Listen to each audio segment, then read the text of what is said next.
Okay, welcome back to GSWS update channel. మరి మనకి ఈ వీడియోలో ఒక టీం ఎలా క్రియేట్ చేసుకోవాలి, ఎలా అప్రూవ్ చేయాలి, అది కూడా మన village level organising committee chairman లాగిన్లో ఎలా చేసుకోవాలనేది మీకు ఈ వీడియోలో చూపించబోతున్నాను. సో ఈ వీడియో కనుక మీకు నచ్చినట్లయితే లైక్ చేయండి, అలాగే షేర్ చేయండి. మన ఛానల్లో ఇలాంటి మరిన్ని ఇన్ఫర్మేటివ్ వీడియోస్ కోసం సబ్స్క్రైబ్ చేయండి. ఫస్ట్ అయితే మీరు చైర్మన్ లాగిన్ నుంచి మీరు లాగిన్ అయితే అవ్వాల్సి ఉంటుంది. రిజిస్టర్డ్ మొబైల్ నెంబర్ ఏదైతే ఉందో చైర్మన్ లాగిన్కి ఇచ్చిన నెంబర్తో లాగిన్ అవ్వాల్సి ఉంటుంది. ఈ వీడియోలో మీకు కంప్లీట్ డీటెయిల్స్ చూపిస్తానండి, స్కిప్ చేయకుండా చివరి వరకు చూసేయండి. ఇది అందరికీ ఉపయోగపడుతుంది కాబట్టి ఖచ్చితంగా ఈ వీడియోని షేర్ చేయండి. ఫస్ట్ అయితే ఈ హోమ్ స్క్రీన్ ఈ విధంగా కనిపిస్తుంది. గేమ్స్ అనే ఆప్షన్ మీద ఫస్ట్ క్లిక్ చేసి టీమ్ ఫార్మేషన్ మీద క్లిక్ చేయండి. ఇక్కడ సెలెక్ట్ గేమ్లో మనకి ఏ గేమ్ అయితే టీమ్స్ ఫామ్ చేయాలో గేమ్ సెలెక్ట్ చేసుకొని మనం టీమ్ ఫార్మేషన్ మీద క్లిక్ చేయండి.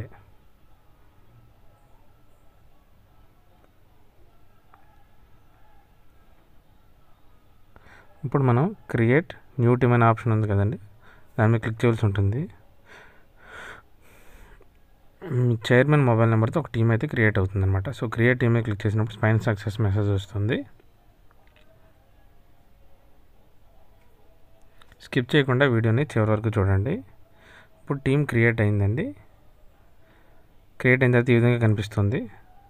ఇక్కడ మీరు యారో బటన్ మీద క్లిక్ చేసినప్పుడు ఆల్రెడీ యాడ్ అయి ఉన్న ప్లేయర్స్ కనిపిస్తారు. లేదంటే ఇప్పుడు మనం దాంట్లో ఈ స్పోర్ట్కి సంబంధించి ఎవరైతే ప్లేయర్స్ ఉన్నారో వాళ్ళందరూ కూడా డిస్ప్లే అవుతారు. ఇప్పుడు మనం టిక్ చేసినప్పుడు ఇప్పుడు మనం క్రియేట్ చేసిన టీంకి ఆ కన్సర్న్ ప్లేయర్ని ఇప్పుడు ఎవరైతే మనం యాడ్ ప్రెస్ చేస్తున్నామో వాళ్ళు ఆ టీంలోకి యాడ్ అవుతారనమాట. పైన మీకు కనిపించింది కదండి, ఆ విధంగా టీం మెంబర్ యాడెడ్ సక్సెస్ఫుల్ అని రావడంతో ఆ మెంబర్ అయితే ఆ టీంకి సక్సెస్ఫుల్గా యాడ్ అవుతారు. అలాగే మరొక ప్లేయర్, ఇది డబుల్స్ కాబట్టి సింగిల్స్ కాదు కాబట్టి మరొక ప్లేయర్ని కూడా అందులో యాడ్ చేయాల్సి ఉంటుంది. వాళ్ళిద్దరు ఒక టీంగా ఆడతారు కాబట్టి ఈ విధంగా ఒక టీం అయితే ఫామ్ అవుతుందన్నమాట.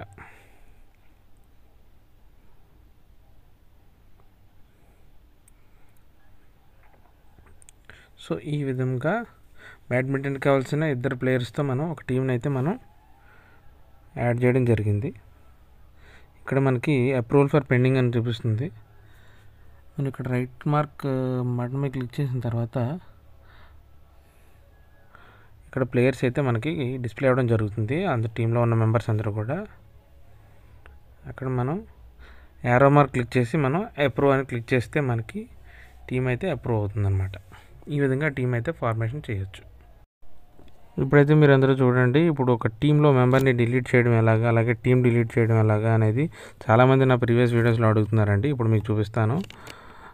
ఫస్ట్ మనకి కోఆర్డినేటర్ లాగిన్ ఓపెన్ చేసుకున్న తర్వాత చైర్మన్ లాగిన్ ఓపెన్ చేసుకున్న తర్వాత మనకి అక్కడ స్పోర్ట్ని అయితే సెలెక్ట్ చేసుకోండి. టీం ఫార్మేషన్లోకి వెళ్ళి ఏ స్పోర్ట్లో సంబంధించినటువంటి టీంని మనం డిలీట్ చేయాలో ఆ కన్సర్న్ స్పోర్ట్ని, ఆ గేమ్ని మనం సెలెక్ట్ చేసుకున్న తర్వాత మనం అప్రూవ్ చేసిన టీమ్స్ అయితే ఈ విధంగా కనిపిస్తాయి.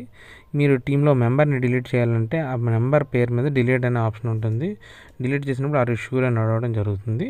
మీరు ఎస్ఆర్ నోలో ఎస్ క్లిక్ చేసుకుంటే మీకు ఆ ప్లేయర్ అయితే ఆ టీం నుంచి డిలీట్ అవ్వడం జరుగుతుంది. సో ఇంకొక ప్లేయర్ని మనం ముందు చూపించిన ప్రాసెస్లో మనం యాడ్ చేసుకోవచ్చు. లేదు ఇద్దరు ప్లేయర్స్ని కలిపి ఒక టీంని కూడా కంప్లీట్గా డిలీట్ చేసేయాలి అనుకుంటే మీకు ఇప్పుడు ఎలా చేయాలో ఇప్పుడు మీకు చూపిస్తాను. ఇప్పుడు మళ్ళీ మీరు యారో బటన్ మీద క్లిక్ చేసినప్పుడు ఆ రెండో ప్లేయర్ కూడా డిలీట్ ఆప్షన్ ఉంది కదండి, దాని మీద క్లిక్ చేసినప్పుడు కంప్లీట్గా ఎస్ అని ప్రెస్ చేస్తే మీకు కంప్లీట్గా ఆ టీం మొత్తం కూడా డిలీట్ అయిపోతుంది అనమాట. పైన సక్సెస్ మెసేజ్ వచ్చింది చూసారా, ఈ విధంగా వస్తే మీకు ఆ టీం అయితే డిలీట్ అయింది. సో కొత్తగా మళ్ళీ ఆ టీం మెంబర్స్తో